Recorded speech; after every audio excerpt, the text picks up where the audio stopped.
said zero. Zero. Gotta get to zero. Oh, zero. Zero. Need to get to zero. I said zero. Zero.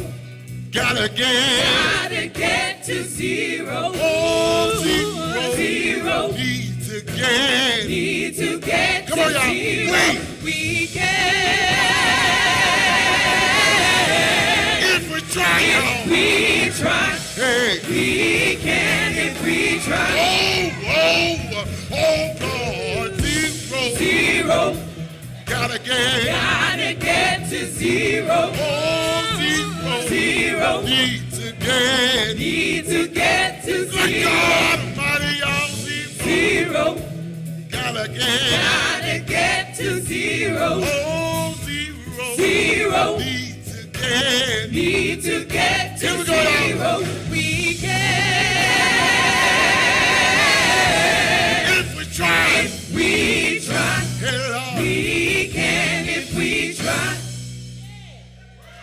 I said zero. Zero. Stay right there. Zero. Zero. Oh, zero. Zero. Zero. Oh, zero. Zero. Zero. Zero. Oh, Zero. stay right there. Zero. Zero. Zero. Zero. Zero. Zero. Zero. Zero. Zero. Y'all better say it. We can. Zero. Here we go. We can. If we try. If we try. We can if we try.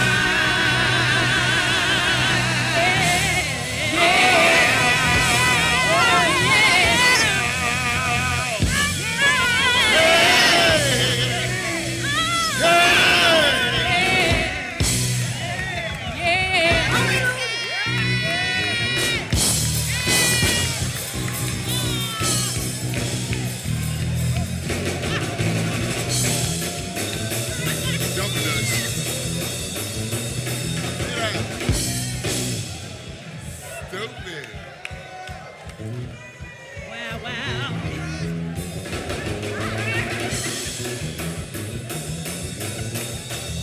Sit down. Stop.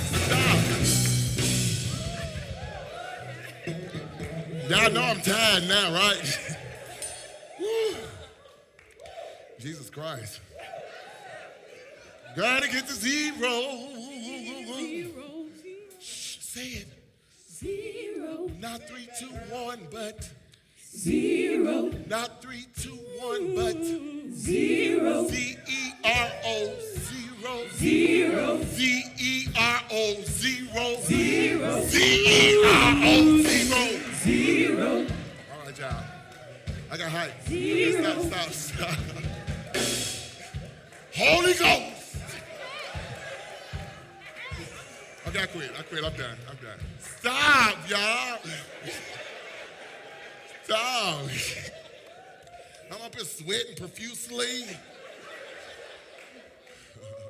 Listen, you guys, we never, in my family, talked about HIV and AIDS.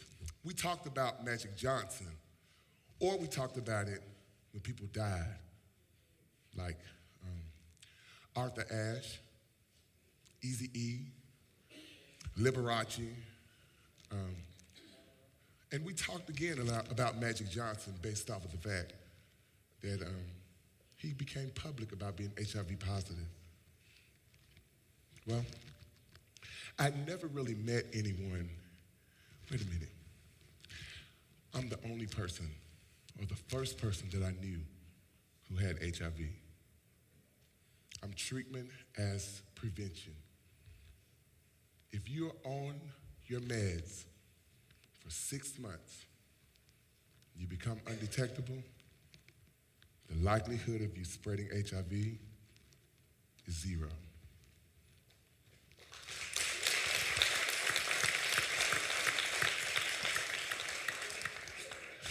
The day was October the 13th, 1997.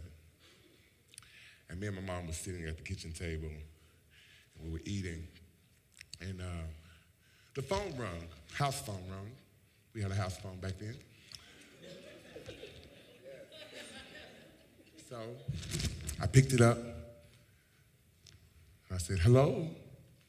The person on the other end said, hey, can I speak to a Mr. T.K. Hampton? I said, this is him. She said, hey, sir, did you try and give blood at a Red Cross blood drive at the University of Montevallo?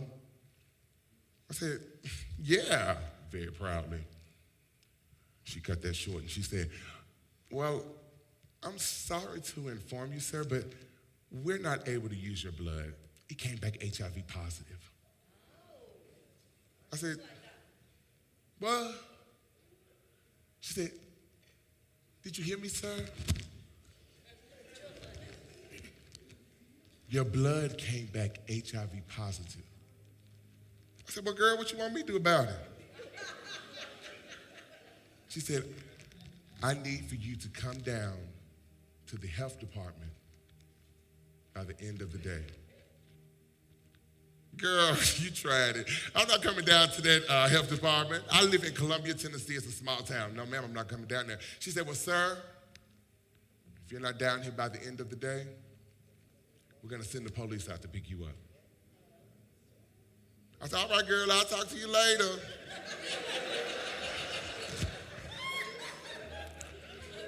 My mother, she saw the look on my face and she looked at me and she said, well, who was that on the phone? I said, that was the health department. They just told me I had HIV before I even thought about it. She said, what? I said, that was the health department. She said, boy, I know who it was. What did they say? I said, they said that I have HIV.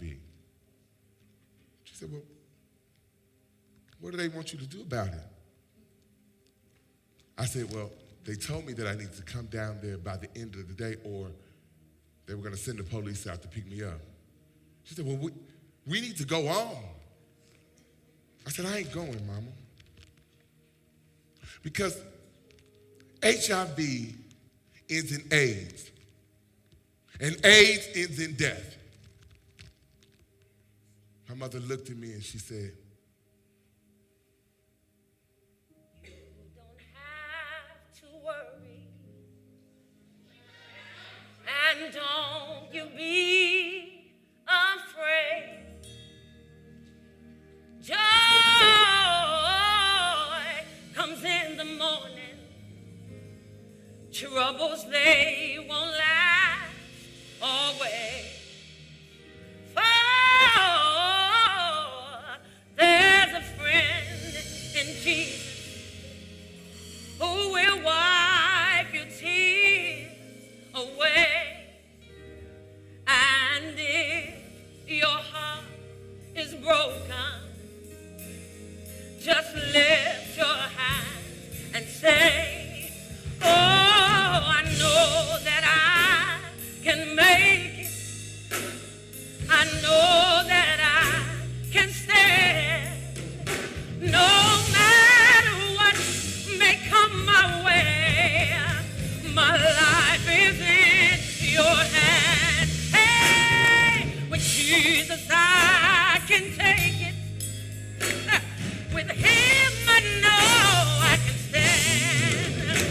No matter what may come my way, no matter what may come my way, no matter what may come my way, my life is in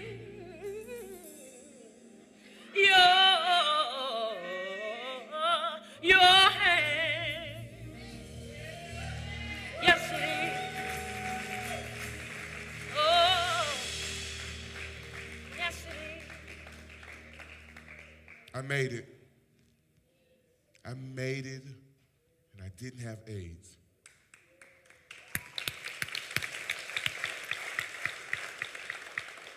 But I took 14 pills a day, and I really didn't know how to cope with it. So I needed something to numb the pain of HIV. And that was cocaine. So the story goes like this. It was July 2006.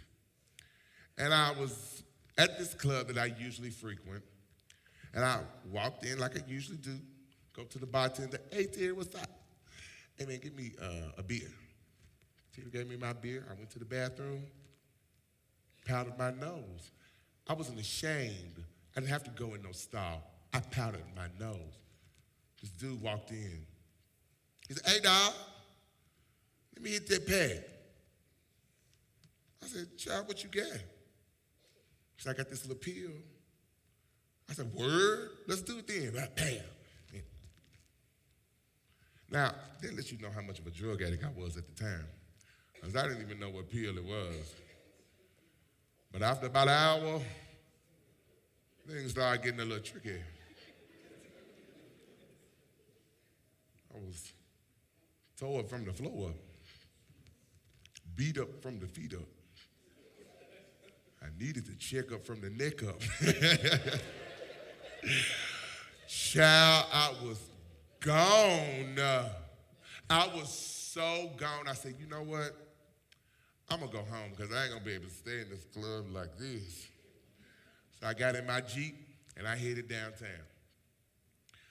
I don't live downtown.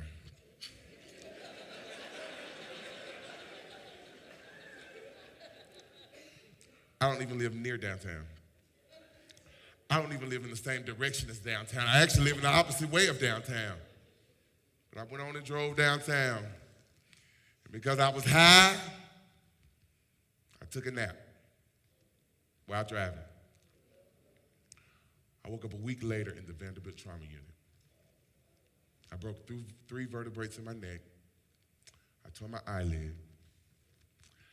I don't have a muscle in my arm, and I can't raise it no higher than here. I have a metal plate in my jaw, and word on the street is that they had to lightly resuscitate me. When I woke up, I realized it wasn't HIV that was going to kill me. It was me that was going to kill me.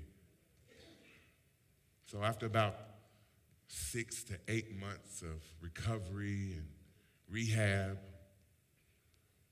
I decided to find Jesus and I joined church.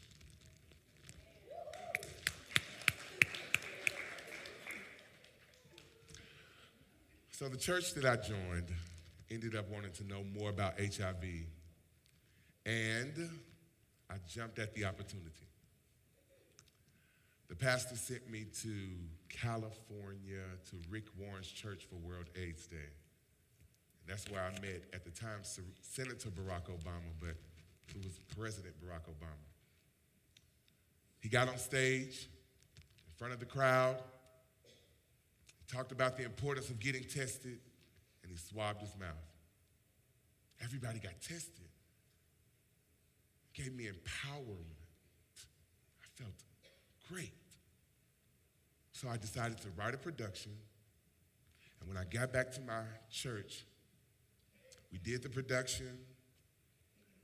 I asked my pastor, would he get tested on stage? He obliged. And the night that it happened, over 200 people got tested for HIV. Isn't that right, Ron Crowder? I say, isn't that right, Ron Crowder? And you guys don't even know this. But the night that I did my production, Ron Crowder was the person who was testing. And when he came to me, he said, I only bought 25 tests. I'm going to have to go back and get some more. Do it.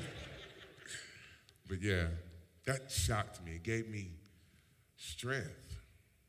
I was ready to go tackle the world and let them know that you can live with HIV. But then something horrible happened. It was January the 12th, 2011. I was asleep and I heard my cell phone vibrating. And because I had drunk too much wine several hours early, I couldn't get it. But then the house phone started ringing. And it kind of scared me, and I jumped up and I grabbed the phone. And it was my niece, and she said, "You got to get down here. Something's wrong with Granny." And she hung up the phone. I jumped up. I threw my clothes on. I told my roommate, "Hey, man, ride with me." We got in the car. We headed down 65 to Columbia, Tennessee. And before we could even get to the Columbia exit, my sister called me. Before I could even think, I picked up the phone and I said, "Is Mama dead?" She said, "I'm sorry, bub. She didn't make it."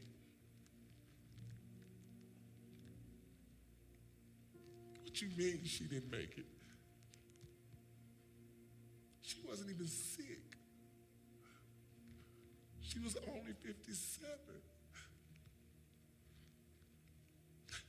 I got to the hospital. I walked in and the nurse said, "Go to the back. Your people are back there." When I opened up the door, I could just hear this wailing. It was my sisters just crying uncontrollably. About that time, the nurse knocked on the door. She said, "Your mom is ready. We got her cleaned up. Y'all can come see her now."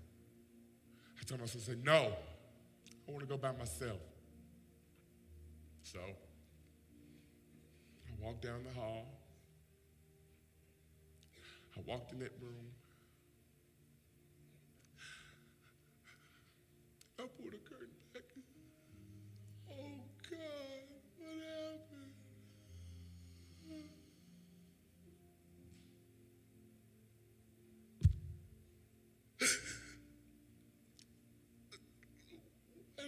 happened? What am I going to do now?